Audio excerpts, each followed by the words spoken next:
દેવાધિદેવ મહાદેવને પ્રસન્ન કરવાનો એકમાત્ર દિવસ એટલે મહાશિવરાત્રિ। આ દિવસે નાના મોટા દરેક મંદિરમાં ભક્તો પોતાની શક્તિ મુજબ ભાંગ, દૂધ, શેરડીનો રસ, પાણીથી અભિષેક કરે છે। જુદા જુદા પ્રકારના અભિષેકની મહિમા સાથે ઘીની પ્રતિમા બનાવી અને પૂજા કરવાની અનોખી શ્રદ્ધા છે। નવસારીના સદલાવ ગામે આ પર્વ દરમિયાન ખાસ પ્રકારની શિવજીની પ્રતિમા તૈયાર કરવામાં આવે છે। નવસારીના સદલાવ ગામના હેમંતભાઈ પટેલ વનસ્પતિ ઘીનો ઉપયોગ કરી તેમાંથી નાની મોટી શિવજીની પ્રતિમા બનાવે છે। છેલ્લા 25 વર્ષથી દક્ષિણ ગુજરાતના અનેક શિવાલય માટે ઘીની પ્રતિમા બનાવી તેઓએ કંઈક અલગ જ પ્રકારની શિવભક્તિના દર્શન કરાવ્યા। એક નાનકડા ગામના ખેડૂત હેમંતભાઈ આ પ્રકારની પ્રતિમા બનાવવા કોઈ પણ જાતની તાલીમ લીધી નથી। ભોળાનાથની પ્રેરણા માત્રથી તેમણે આ ઘીની પ્રતિમા બનાવવાની શરૂઆત કરી। આ વર્ષે તેઓ 21 જેટલી નાની મોટી શિવજીની પ્રતિમા, 35 જેટલા ઘીના કમળ, 15 જેટલા શિવજીના મુખ અને 14 જેટલા શિવલિંગ બનાવ્યા છે। પ્રતિમા દક્ષિણ ગુજરાતના મોટા સુપ્રસિદ્ધ મંદિરોમાં ભક્તોના દર્શનાર્થે શિવરાત્રિના દિવસે મૂકવામાં આવે છે। ભગવાન ભોળાનાથે વિષ પીધા બાદ તેમના ગળા રંગનો નીલ બની ગયો હતો, જેનાથી તેઓ નીલકંઠના કહેવાય છે। ગળામાં થતી બળતરાથી ભગવાનને કંઈક ઠંડક મળે તે માટે ઘીનો ઉપયોગ કરવામાં આવ્યો હતો, જેથી મહાશિવરાત્રિના પર્વ દરમિયાન ઘીમાંથી બનાવેલ પ્રતિમા અને ઘીમાંથી બનાવેલ કમળના દર્શન ભગવાનને અર્પણ કરવાનો અને તેના દર્શન કરવાનો મહિમા છે। સદલાવ ખાતે હેમંતભાઈએ જે ઘીનું કમળ અને શંકર ભગવાનની જે પ્રતિમા બનાવે છે તે પ્રતિમામાં કમળ તૈયાર થતાની સાથે જોનારા વાહવાહી કરતા થાકતા નથી। સાથે જ આ પ્રતિમા દૂર દૂરથી લોકો લેવા આવે છે।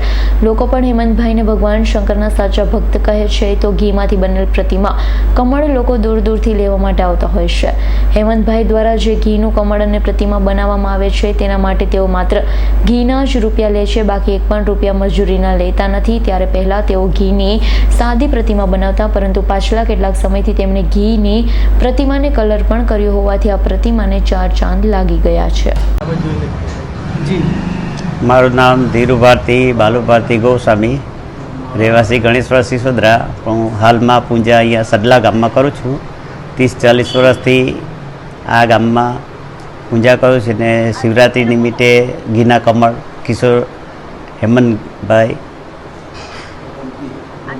ભીખુભાઈ પટેલ એ બનાવે છે ને બધી સારી સારી મૂર્તિઓ બનાવે છે। ઘણા વર્ષે બધા બુકિંગ કરવા માટે આવે છે બધા ને ઉજવે છે દર વર્ષે, બધું સારું છે।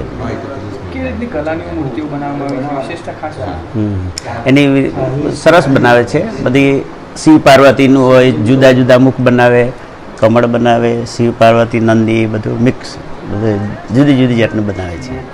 બધી જાતના કલર ઓરિજિનલ જેવું લાગે છે, ઘીની પણ ઓરિજિનલ જેવું લાગે છે એવું બનાવે છે। મારું નામ હેમંત કુમાર ભીખુભાઈ પટેલ, મુકામ પોસ્ટ સદલાવ, તાલુકો જિલ્લો નવસારી।